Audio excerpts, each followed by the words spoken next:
কি বলছিস কি? রাজকুমার প্রতাপ নিজে রাজবধূকে খুঁজতে বেরিয়ে পড়েছে?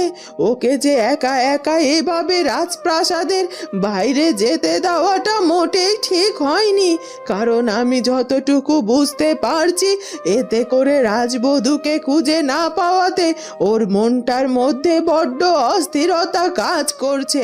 আর এমন সময় ও একা একা এভাবে বেরিয়ে গেল। রাস্তাঘাটে যখন তখন যে কোনো বিপদ ঘটতে পারে। একে তো রাজবধূকে খুঁজে পাওয়া যাচ্ছে না, তার উপর আবার রাজকুমার এভাবে পথে বেরিয়ে গেল। এখন তো আমার মাথায় দুটো চিন্তা ভর করলো, এখন কি করব আমি? রাজমাতা, আপনি চিন্তা করবেন না, রাজকুমার রাজবধূকে খুঁজে নিয়ে ঠিক রাজপ্রাসাদে ফিরে আসবে। তবে রাজবধূ যেভাবে না বলে কে কোথায় চলে গেল বুঝতেই পারছি না। বলুন, রাজবধূ তো অন্তত আমাদেরকে জানিয়ে যেতেই পারতো, তাই না? আমরা কত জায়গায় খুঁজলাম, তাও তার কোনো খবর পেলাম না। না না, মেয়েটাকে আর দোষ দিয়ে লাভ কি বল? সব দোষ তো আমাদের প্রতাপের।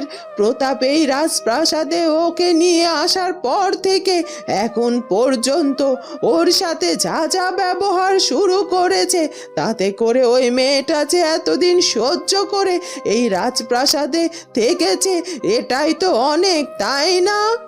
রাজমাতা, ঠিকই বলেছেন আপনি। আমাদের রাজকুমার প্রতাপও তেমন, রাজবধূর জন্য এতটা ভাবছে, কিন্তু সঠিক সময় সে রাজবধূকে নিয়ে ভাবেনি। যদি সঠিক সময় সে রাজবধূকে নিয়ে ভাবতো তাহলে আজকের এই দিনটা দেখতে হতো না তার। আমার তো এখন মনে হচ্ছে রাজকুমার রাজবধূকে হয়তো আর কোথাও খুঁজেও পাবে না, কারণ রাজবধূ বড্ড অভিমানী মেয়ে। সে অভিমান করে রাজকুমারের চোখের আড়ালে চলে গেছে। ওদিকে রাজকুমার প্রতাপ আর একটু দেরি না করে সে ফুলপরির কুটিরে পৌঁছে যায়। এই তো আমি এই মেয়েটির কুটিরে পৌঁছে গেছি। আমার এখানে পৌঁছে কেমন যেন মনে হচ্ছে, হয়তো আজ আমি ওকে এই কুটিরের মধ্যেই পেয়ে যাব। সে আমার উপর অভিমান করে এখানে চলে এসেছে। সত্যি আমি তো তাকে সত্যি সত্যি ভীষণ কষ্ট দিয়েছি, অপমান করেছি, কারাগারে বন্দি করেছি। আমি সত্যি অনেক অনেক অন্যায় করেছি, আর তাই ওর কাছে আমি অপরাধী। আর তাই তো আমি ওর কাছে ক্ষমা চাইবো। না না, আর একটু দেরি করব না, এক্ষুনি আমাকে কুটিরের ভেতরে প্রবেশ করতে হবে। এ কথা বলে রাজকুমার প্রতাপ আর একটু দেরি না করে কুটিরের ভেতরে প্রবেশ করে, কিন্তু কুটিরের ভেতরে গিয়েও সে ফুলপরিকে কোথাও খুঁজে পায় না। এ কি, কুটিরের ভেতরে তো কেউ নেই। আমি তো ভেবেছিলাম এই কুটিরের ভেতরে এলে আমি মেয়েটিকে খুঁজে পেয়ে যাব। কুটিরের বাইরে তো সে নেই, এখন দেখছি কুটিরের ভেতরে সে নেই। তাহলে কোথায় কোথায় মেয়েটি?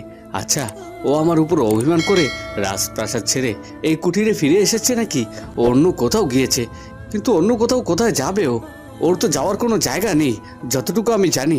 এমনও তো হতে পারে যে ও নিশ্চয়ই আশেপাশে কোথাও গিয়েছে। আমি এক কাজ করি, আমি এই কুটিরের মধ্যে অপেক্ষা করি, কিছুক্ষণের মধ্যে হয়তো ও কুটিরে ফিরে আসবে।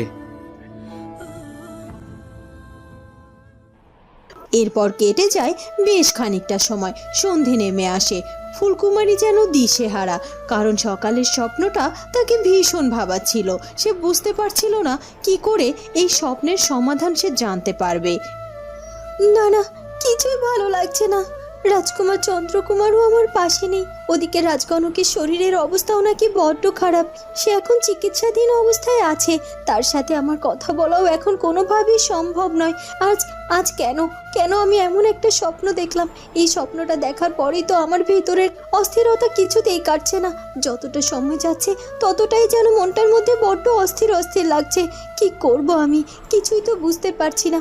আমি এক কাজ করব, কাল সকাল হলেই রাজ্যের বাইরে বেরোবো, রাজ্যের মানুষের সাথে কথা বলবো। আমার মনে হয় তাদের সাথে কথা বললে বুঝতে পারবো যে তারা কোনো বিপদে আছে কিনা বা তাদের কোনো সমস্যা হয়েছে কিনা। তখনই সাধু বাবা তার কাছে এসে হাজির হয়।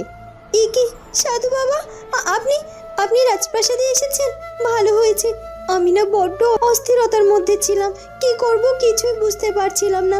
কিছু প্রশ্ন আমার মনের মধ্যে ঘুরপাক খাচ্ছিল। এখন আপনি এসেছেন, আপনার কাছ থেকে আমি সেই সব প্রশ্নের উত্তর জানতে পারবো।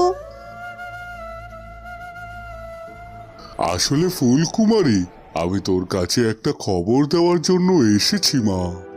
খবর দেওয়ার জন্য এসেছেন? কি খবর দেওয়ার জন্য এসেছেন সাধু বাবা? বলুন আমায়, কোনো খারাপ খবর নয় তো? না না মা, খারাপ খবর না। আসলে আমি ফুলপরির ব্যাপারে তোর সাথে কথা বলতে এসেছি। ও আচ্ছা, দিদির ব্যাপারে কথা বলতে এসেছেন। দিদি তো নিশ্চয়ই এখন খুব ভালো আছে। রাজকুমার প্রতাপের সাথে তার বিবাহ হয়েছে, সে অনেক সুখে আছে ওই রাজ্যে, তাই না? কিন্তু অনেকটা দিন হলো তার সাথে আমার দেখা হয় না।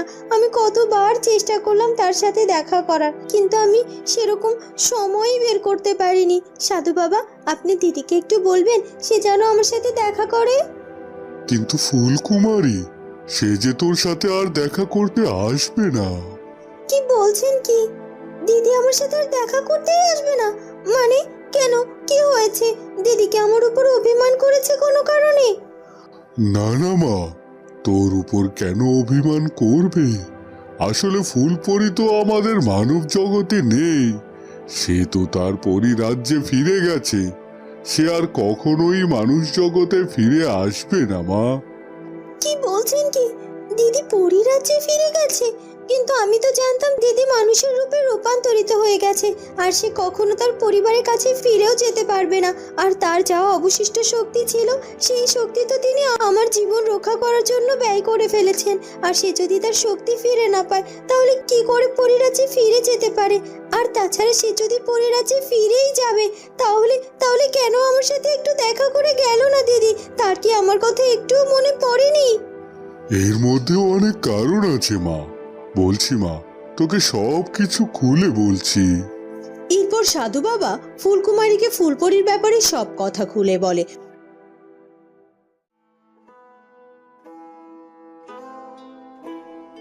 ওদিকে রাজকুমার প্রতাপ ফুলপরির জন্য অপেক্ষা করতে থাকে, কিন্তু রাত হয়ে যাওয়ার পরও যখন ফুলপরি তার কুটিরে ফিরে আসে না, তখন সে বড্ড হতাশ হয়ে যায়। এ কি, এতটা রাত হয়ে গেল কিন্তু এখন পর্যন্ত পরি তার কুটিরে ফিরে এলো না। তাহলে কি সত্যি সত্যি পরি তার কুটিরে ফিরে আসবে না? কিন্তু পরি যদি এই কুটিরে ফিরে না আসে, তাহলে কোথায় যাবে সে? আমার জানা মতে তো তার চারকুলে তেমন কেউ নেই। কোথায় যাবে সে? না না, আর এখানে একটু অপেক্ষা করব না। আমি বুঝতে পেরেছি ও এই কুটিরে ফিরে আসবে না। আমাকে আরো অন্য কোথাও খুঁজতে হবে, আর পরীকে খুঁজে আমাকে বের করতেই হবে। একবার ফুলকুমারী আমার জীবন থেকে হারিয়ে গেছে, আমি অনেক কষ্ট পেয়েছিলাম। এবার পরীকে আমি কোনোভাবেই আমার জীবন থেকে হারিয়ে যেতে দেব না। যদি সে আমার জীবন থেকে হারিয়ে যায়, তাহলে যে আমি সেটা সহ্য করতে পারবো না, কিছুতেই না। কোথায় তুমি? কোথায় চলে গেলে? আমি তোমার কাছে ক্ষমা প্রার্থী, আমাকে ক্ষমা করে দাও আর ফিরে এসো আমার কাছে। বন্ধুরা, কি হতে চলেছে এরপর সেটা জানবো আমরা ফুলকুমারী গল্পের পরবর্তী পর্বে। আর আমাদের আজকের পর্বটি ভালো লাগলে অবশ্যই আমাদের চ্যানেলটিকে সাবস্ক্রাইব করে দিও। দেখা হবে নতুন পর্বে। ধন্যবাদ।